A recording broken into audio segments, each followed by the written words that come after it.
ఇప్పుడు సంఘమే గనక అలా ఆలోచించలేదు, లేకపోతే సంఘం అలా ఆలోచించింది. ఏ విధంగా? మా సువార్థికుడు, మమ్మల్ని వాక్యము ద్వారా బలపరుస్తున్న సువార్థికుడు, మా ఇబ్బందుల్లో మా శ్రమల్లో దేవునికి విజ్ఞాపన చేస్తున్న సువార్థికుడు బాగుండాలి, కడుపు నిండా అన్నం తినాలి, వారి పిల్లలు బాగుండాలి, వారి కుటుంబం అంతా బాగుండాలని సహకారము అందించిన సంఘం ఏ స్థితిలో ఉంటుందో ఫిలిప్పీ పత్రిక ఒకసారి చూద్దాం. ఫిలిప్పీ పత్రిక 4వ అధ్యాయము 19వ వచనం చూద్దాం ఒకసారి. కాగా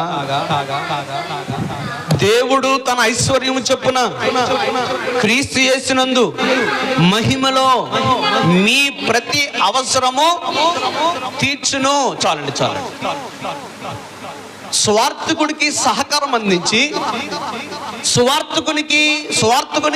సువార్థకుని ప్రోత్సహించి ఆహారమందును వస్త్రమందును తన అవసరతల్లో సహకరించినటువంటి సంఘంతో మాట్లాడుతున్నాడు.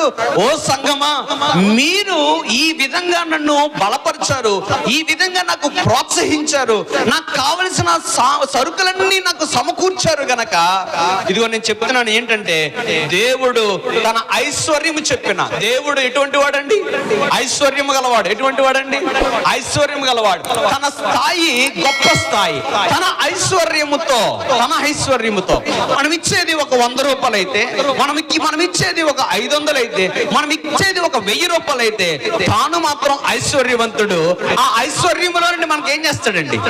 మనకున్న ప్రతి అవసరతను తీరుస్తాడు. ఎప్పుడు మనం గుప్పిళ్ళు విప్పినప్పుడు, స్వార్థకునికి సహకారం అందించినప్పుడు, స్వార్థకుని పోషణలో మనము పాలిభాగస్తులైనప్పుడు, నీవు చేసిన ఆ ఆర్థిక సహాయాన్ని బట్టి, నీవిచ్చిన ఆ ఆహారపు పదార్థాలను బట్టి, నువ్వు చూపిన ఆ ఆసక్తిని బట్టి, నీ అవసరతలో తన ఐశ్వర్యములో నుండి నీకు సహాయము చేస్తాడు. మనం అనుకుంటాం ఒక 100 రూపాయలు ఇచ్చేస్తే మన జేబు ఖాళీ అయిపోతుంది అనుకుంటాం.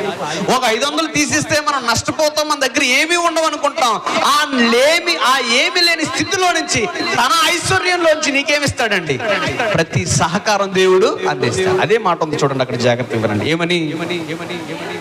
దేవుడు తన ఐశ్వర్యము చెప్పున క్రీస్తు యేసునందున్న మహిమలో మీ ప్రతి అవసరము తీర్చును. మన ప్రతి అవసరం తీర్చబడాలంటే స్వార్థకునికి మనం సహకారం అందించాలి. స్వార్థకుడు పోషింపబడాలని నీ ద్వారా స్వార్థకుడు పోషింపబడితే నీ ప్రతి అవసరం తీర్చబడుద్ది. నీ ద్వారా స్వార్థకుడు పోషింపబడడం లేదంటే నీ అవసరతలు తీరవు. అక్కడ ఉన్న మాట అది.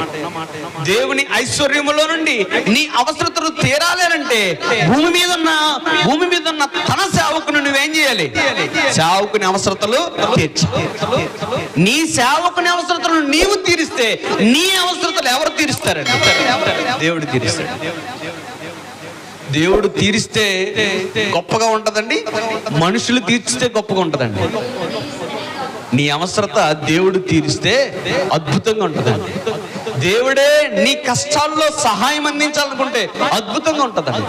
పక్కవాడు ఒక 1000 రూపాయలతో నిన్ను సహాయం చేయగలుగుతాడేమో, ఓ మాట చెప్పి సహాయం చేయగలుగుతాడేమో, కానీ దేవుడు మహోన్నతుడు, కృపగల దేవుడు నీ ప్రతి అవసరతను ఖచ్చితంగా తీరుస్తాడు. ఇక లోటు లేకుండా చేస్తాడు. అదే మానవుడైతే అరో కొరో చేయగలుగుతాడు. మనం ఎవరి దగ్గర నుంచి సహాయాన్ని పొందుకోవాలి? మన అవసరతలు ఎవరి దగ్గర నుంచి తీర్చబడాలి? సంఘము బాగుండాలంటే ఏం చేయాలన్నమాట అండి? సువార్థకునికి సహకారం, సువార్థకుని ప్రోత్సహించాలన్నమాట. అది చేయక చాలా కుటుంబాల్లో దీనస్థితులు ఉన్నాయి. వారి అవసరతలు తీరడం లేదండి. కేవలం వారి కుటుంబాలు వారి కుటుంబాల క్షేమాన్నే చూసుకుంటున్నారు తప్ప స్వార్థకుని క్షేమాన్ని చూడక దేవుడు వారి చూపుని పక్కన పెట్టేస్తున్నాడండి. వారి వైపు తన దృష్టిని పెట్టడం లేదండి. కనుక స్వార్థకుని అవసరతలన్నీ తీర్చవలసింది ఎవరండి? సంఘమే.